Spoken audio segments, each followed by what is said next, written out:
प्रयागराज में जारी UP PSC छात्रों के प्रदर्शन पर उत्तर प्रदेश की राजनीति गर्मा गई है। समाजवादी पार्टी, बीएसपी, कांग्रेस सभी विपक्षी दलों ने एक साथ मिलकर योगी सरकार के खिलाफ मोर्चा खोल दिया है। अखिलेश यादव ने सोशल मीडिया एक्स पर पोस्ट किया, माहौल योगी बनाम प्रतियोगी का हो गया। बीएसपी प्रमुख मायावती ने लिखा, छात्रों के प्रति सरकार का रवैया क्रूर है, और कांग्रेस ने पोस्ट में योगी सरकार पर छात्रों की आवाज दबाने के प्रयास का आरोप लगा दिया है।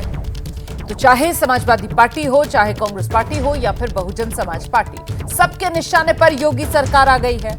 छात्रों का यह प्रदर्शन और इसी को मुद्दा बनाकर जो अन्य दल है वो निशाना योगी सरकार पर साध रहे हैं। अखिलेश तो लिख रहे हैं योगी बनाम प्रतियोगी, ये माहौल उत्तर प्रदेश में हो गया है। हालांकि आपको बता दें, इससे पहले बीजेपी की तरफ से साफ तौर पर कहा जा रहा था कि छात्रों का यह प्रदर्शन जो है वो राजनीति से प्रेरित है, छात्रों को बरगलाने का काम समाजवादी पार्टी कर रही है। सीधे सीधे बीजेपी की तरफ से ये आरोप भी लगाए गए। लेकिन अब सिर्फ अखिलेश की पार्टी समाजवादी पार्टी ही नहीं, लेकिन जिस तरीके से कांग्रेस से लेकर बीएसपी, मायावती की पार्टी तक सामने आ गए और निशाने पर योगी सरकार को ले रहे हैं, उसके बाद चौतरफा घिरती हुई सियासी तौर पर उत्तर प्रदेश की योगी सरकार नजर आ रही है। यूपी पीएससी की तरफ से यह फैसला लिया गया, जो परीक्षा है उसे एक की जगह 2 दिन कराने, एक पाली की जगह 2 शिफ्ट में कराने की बात जो सामने आई फैसले के तौर पर यूपी पीसीएस के, उसी के बाद ये मामला गर्माता हुआ। यूपी पीएससी के इस फैसले के बाद छात्र सड़क पर बैठ गए हैं, लगातार विरोध कर रहे हैं और वो ये मांग कर रहे हैं कि यूपी पीएससी को ये फैसला वापस लेना चाहिए। इस बीच सीधे आपको लेकर चलेंगे, हमारे सहयोगी वीरेश पांडे ने बात किया उत्तर प्रदेश में बीजेपी के प्रदेश अध्यक्ष भूपेंद्र चौधरी से छात्रों के इस प्रदर्शन को लेकर। वो क्या कह रहे हैं, सुनिए। प्रतियोगी छात्र संघर्षरत हैं, सड़कों पर हमारे साथ भाजपा के प्रदेश अध्यक्ष भूपेंद्र चौधरी जी हैं, क्या कहेंगे? सभी छात्र हमारे परिवार का हिस्सा है, हमारे अपने हैं, और जहां तक सरकार का विषय है, सरकार पूरी संवेदनशील है, और मैं छात्रों से भी अपील करूंगा कि वो संयम रखें, धैर्य रखें, और सरकार से मैं अपेक्षा है मेरी कि कोई ना कोई इसमें समाधान सरकार निश्चित रूप से निकालेगी। सरकार की भावना भी छात्रों के साथ है, और मैं कांग्रेस के और विपक्ष के लोगों से, सबसे समाजवादी पार्टी से निवेदन करता हूं कि इस प्रकार की राजनीति करके उपचुनाव लड़ने की जो उनकी संभावनाएं हैं, जो संभावनाएं तलाश रहे हैं, ये छात्र भी उन सब चीज़ों को, हमारे बच्चे भी उन सब विषयों को समझेंगे और इस प्रकार के राजनीतिक या किसी प्रकार के बहकावे में नहीं आएंगे, और हमारी सरकार और हम सब लोग अपने परिवार के बच्चों के साथ हैं। समाजवादी पार्टी के मुखिया एक्स कर रहे हैं, कांग्रेस बोल रही है, बसपा बोल रही है कि सरकार क्यों छात्रों के साथ अन्याय कर रही है। तो आखिर क्या आपको लगता है कि ये कहीं ना कहीं साजिश, षड्यंत्र, कहीं ना कहीं कोई राजनीति इसमें हो रही है? हाँ, निश्चित रूप से जो इस प्रकार एक समय है, चुनाव का समय है, और जिस प्रकार से विपक्षी दलों के, समाजवादी पार्टी या कांग्रेस पार्टी की गतिविधि जो परिलक्षित हो रही हैं, उसके आधार पर मैं निश्चित रूप से कह सकता हूं कि वो लोग छात्रों को भड़काने का काम कर रहे हैं। और क्या अपील है? मैं सभी छात्रों से, जो लोग आंदोलन कर रहे हैं, हमारे बच्चे, मैं उनसे निवेदन करता हूं कि वो हमारे बच्चे हैं, और हमारी सरकार और हमारी पार्टी हमेशा उनके साथ खड़ी है, और मुझे पूरी आशा है कि उनके जो विषय हैं उनका सरकार समाधान करेगी। समाधान निकलेगा। भूपेंद्र चौधरी एक अभिभावक की भूमिका में साफ अपील करते हुए कि जो छात्र हैं वो संघर्ष छोड़ें, बातों को समझें, और समाजवादी, कांग्रेस और बसपा या दूसरी पार्टियां राजनीति न करें। वहीं दूसरी तरफ समाजवादी पार्टी की तरफ से प्रवक्ता उदयवीर सिंह सामने आए हैं, कह रहे हैं पार्टी छात्रों के साथ खड़ी है। अहंकारी योगी सरकार छात्रों पर लाठियां चला रही है, अपने नकारेपन को छिपाने वाली सरकार दूसरी पार्टियों पर आरोप लगा रही है। सुनिए।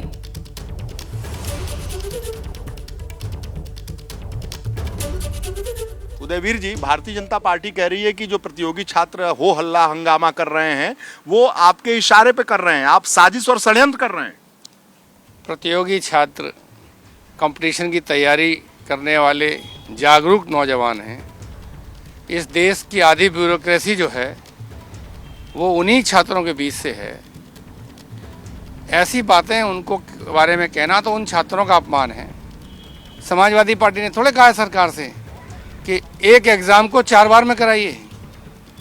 समाजवादी पार्टी ने थोड़े कहा है कि आपने जो खुद नोटिफिकेशन लाए थे उसमें अपनी मनमर्जी से परिवर्तन कर दीजिए।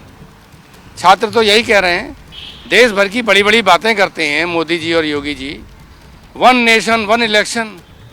अरे 1 एग्ज़ाम 1 डे 1 एग्ज़ाम करा नहीं पा रहे आप। एक दिन में एक एग्ज़ाम नहीं होगा। ये कोई दौड़ का एग्ज़ाम है क्या रोज़ रोज़ होगा?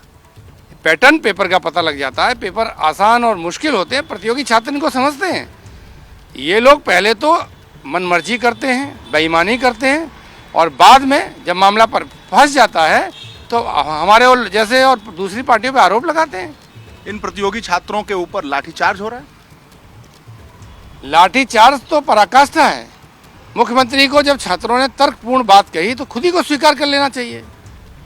नियम की बात नहीं, कानून की बात नहीं, तर्क को नहीं मानेंगे और उसको दबाने के लिए लाठी का प्रयोग करोगे। इसके अलावा तानाशाही क्या होती है? यही तो तानाशाही है, यही तो मनमर्जी है, यही तो अहंकार है जिसमें डूबी हुई है मोदी और योगी दोनों की सरकार।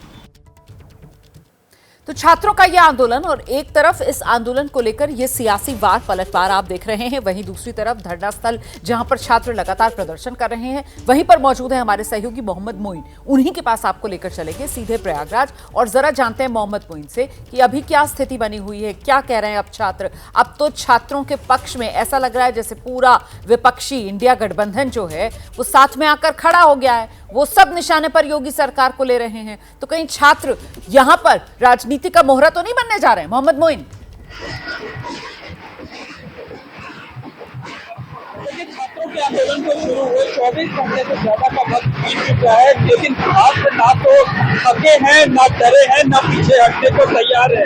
उनका साफ तौर पर कहना है कि हम पीछे तभी हटेंगे, अपने आंदोलन को तभी वापस लेंगे जब लोक सेवा आयोग परीक्षा एक दिन में कराने का फैसला करेगा, इस बात का ऐलान कराएगा और साथ ही साथ करने की बात करेगा, उस बात का ऐलान करेगा। आज भी जो है प्रतियोगी छात्रों के साथ पुलिस और प्रशासन के अधिकारियों की बातचीत हुई, आज भी जो है लेकिन बातचीत बेनतीजा रही। इसके बाद उत्तर प्रदेश लोक सेवा आयोग के सचिव बाहर आए, उन्होंने प्रतियोगी छात्रों के साथ बातचीत की, लेकिन प्रतियोगी छात्रों पर कहना है कि हम कोई बात नहीं करेंगे। सियासत अपनी जगह है, लेकिन छात्रों उनसे बात करेंगे, जानने की कोशिश करेंगे। बताइए, भारतीय जनता पार्टी कह रही है कि ये आंदोलन तो पार्टी से, इसमें समाजवादी पार्टी के लोग शामिल हैं। ये आंदोलन किसी पार्टी का नहीं है, ये आंदोलन आम छात्रों का, नौजवानों का, जो अपने घर से निकल करके सालों साल तैयारी करके वो चाहते हैं कि हमको एक नौकरी मिल जाए, चाहते हैं कि हम कहीं पीछे के थ्रू जा करके कहीं पूरा विपक्ष आप लोगों के आंदोलन को समर्थन कर, ऐसा कुछ नहीं। आपके आंदोलन को बल मिला है? ऐसा कुछ नहीं, कोई विपक्ष नहीं है, यहाँ सिर्फ विद्यार्थी है और ये विद्यार्थियों का आंदोलन है, कोई विपक्ष नहीं है। हमारी सिर्फ और सिर्फ मांग है, आयोग हमारी बात को सुने, सरकार हमारी बात को समझे। विद्यार्थी जब यहाँ आता है प्रयाग नगरी में एक बोझ लेकर आता है और आयोग हमें और दबाने की कोशिश कर रहा है, हम दबने वाले नहीं है। हम आयोग और अपनी मांगों को पूरा करें। घंटे से ज्यादा का वक्त हो गया, थके नहीं है आप लोग? या तो हमको वहाँ शहीद होना है, या तो लोक सेवा आयोग के गेट पे शहीद होना है। आपको पता होगा हमको 72 घंटे के लिए लाकर जो डाल दिया गया था इसी आर को, पेपर जब लीक हुआ था तो इसी पेपर में हमको 72 घंटे से लाकर में डाल दिया गया था। हमारी सिर्फ एक मांग है, 1 डे 1 चेक, नो नॉर्मलाइजेशन। देखिए, जो छात्र है उनका कहना है कि जब आप एक देश में एक दिन में चुनाव कराने की बात कर सकते हैं तो 5 लाख अभ्यर्थियों की परीक्षा क्यों नहीं कराते? अब मेरा ये पूछना है सीधे सरकार से कि आप 1 नेशन 1 इलेक्शन करा सकते हैं, 1 राशन कार्ड बना सकते हैं, 1 फ्यूचर 1 हेल्थ कार्ड बना सकते हैं, 1 डे 1 फिट एग्जामिनेशन क्यों नहीं हो सकता? इसमें केवल 6 लाख विद्यार्थी नहीं है, करोड़ों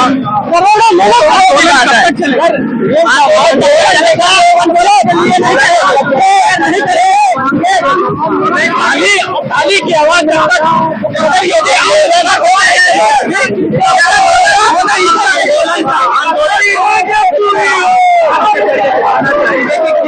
तो छात्रों का आंदोलन लगातार तेज होता हुआ नजर आ रहा है। छात्र मानने को फिलहाल तैयार नजर नहीं आ रहे हैं। बहुत शुक्रिया आपका इस तमाम जानकारी के लिए मोहम्मद बोई।